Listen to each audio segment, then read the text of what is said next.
aku kelas 5A, 5B, dan 5C yang cerdas dan soleh, kita memasuki bab bahasan terakhir dalam bab siklus air ya, seperti yang sudah Bu Arin sampaikan bahwasannya bab siklus air ini materinya tidak terlalu banyak, namun tetap harus anak-anak pahami dan anak-anak ketahui mengenai siklus air yang kemarin 2 minggu lalu kita pelajari itu wajib sekali anak-anak pahami ya dari setiap fase-fase atau siklus bagian-bagian dari tahapan airnya, siklus airnya begitu ya. Nah, pada hari ini merupakan pembahasan terakhir yaitu mengenai peranan hujan bagi makhluk hidup, lalu aktivitas apa saja yang dapat mempengaruhi siklus air, dan yang terakhir adalah proses penjernihan air yang akan Bu Arin jelaskan ya. Oke, kita next dulu.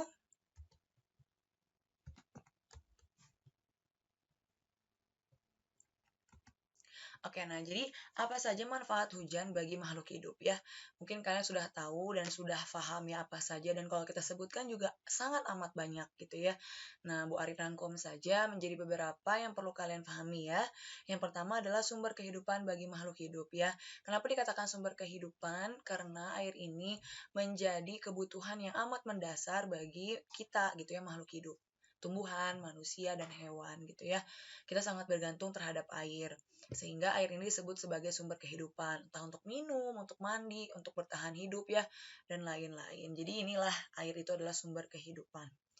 Lalu yang kedua, air itu mempengaruhi kelembapan, suhu, udara, dan iklim yang ada di bumi. Nah, bumi ini tetap suhunya stabil, iklimnya juga stabil, itu karena juga salah satunya adalah air yang ada di permukaan bumi ini jumlahnya cukup banyak, sehingga membuat bumi kita ini tetap udaranya itu aman, stabil, tidak terlalu panas gitu ya, dibandingkan dengan planet-planet lainnya.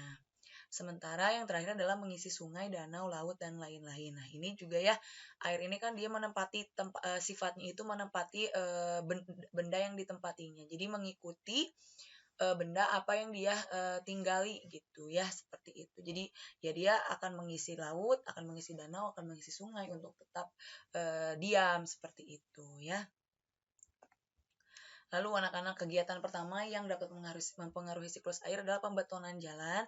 Seperti yang sudah Bu Arin sampaikan, pembetonan jalan ini bisa menghambat terjadinya penyerapan air atau infiltrasi ya ke permukaan tanah gitu ya, untuk kembali lagi diserap. Nah, karena ada batuan ini jadi air hanya lewat dan mengalir, sehingga jangan salahkan ketika banyak terjadi banjir gitu ya. Itu salah satunya adalah karena tidak ada resapan air di permukaan bumi, sehingga air tertahan ya, menggenang begitu ya. Itulah yang menyebabkan salah satunya banjir terjadi. Lalu yang kedua adalah pencemaran udara. Pencemaran udara ini lebih mempengaruhi kepada kualitas air hujan yang akan menjadi menurun gitu ya. Airnya mengandung zat-zat kimia sehingga bisa disebut juga hujan asam. Seperti itu ya. Lalu ada kegiatan pengambilan air tanah secara berlebihan. Nah, pengambilan air tanah secara berlebihan juga tidak baik anak-anak ya. Mengapa?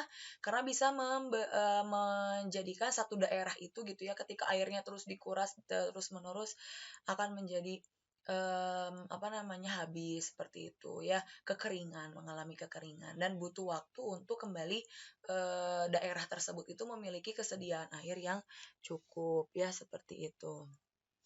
Lalu ada penggundulan hutan. Nah, ini juga ya, hutan kan ditumbuhi oleh pohon-pohon. Pohon ini merupakan salah satu penyerap air terbaik, juga menahan air agar tidak terjadi longsor, banjir, dan lain-lain. Sementara ketika kita menggunduli hutan, ya pohonnya ditebang semuanya, berarti tidak ada lagi penyerap air, tidak ada lagi penahan air, sehingga terjadilah bencana alam seperti longsor maupun banjir. Begitu ya. Jadi anak-anak, ini tuh kegiatan manusia ini mempengaruhi siklus air juga akan berdampak terhadap bencana alam. Seperti yang sudah Bu Arin sampaikan bahwa air ini sebenarnya sangat kita perlukan, tapi ketika sudah tidak seimbang, dia menjadi yang tidak kita inginkan gitu ya. Mengapa tidak kita inginkan?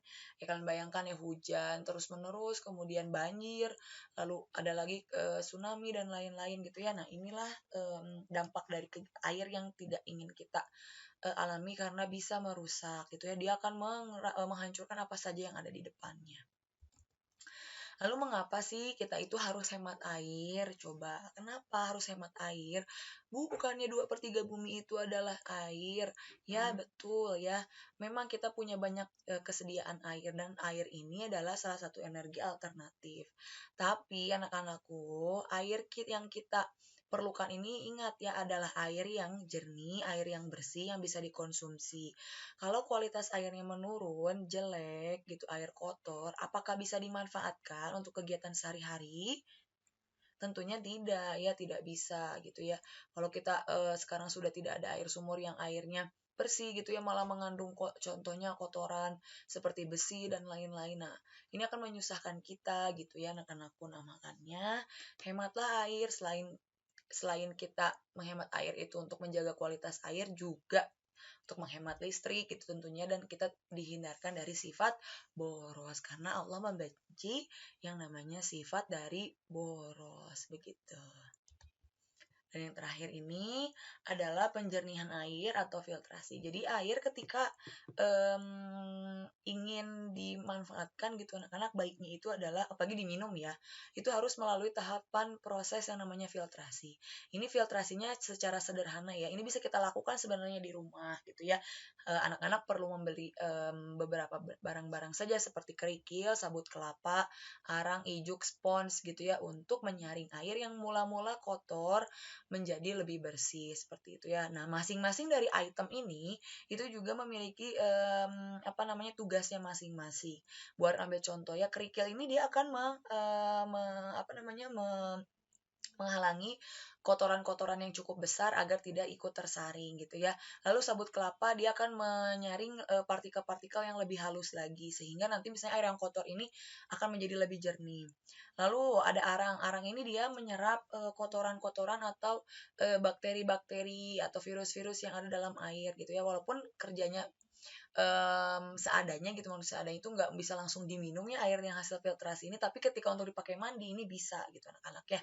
Tapi kalau misalnya yang modern, nah itu memang bisa sampai diminum. Ya contohnya ada merek Pure It gitu ya. Lalu ijuk dia akan kembali menyaring dan yang terakhir respons ini filtrasi tahap terakhir sehingga nanti air yang ada di bak penampungan akan menjadi lebih bersih seperti itu ya. Jadi metode filtrasi ini atau penjernihan air tujuannya untuk melakukan penyaringan yang awalnya mula-mula air ini kotor menjadi lebih bersih begitu anak-anakku ya. Nah, Bu Arin rasa cukup untuk materi siklus air. Sampai ketemu nanti setelah PTS kita masuk ke bab kalor yang terakhir. Nah, tolong anak-anak disimak dengan baik videonya karena ini materinya akan ada di PTS. Terima kasih atas perhatiannya. Wassalamualaikum warahmatullahi wabarakatuh.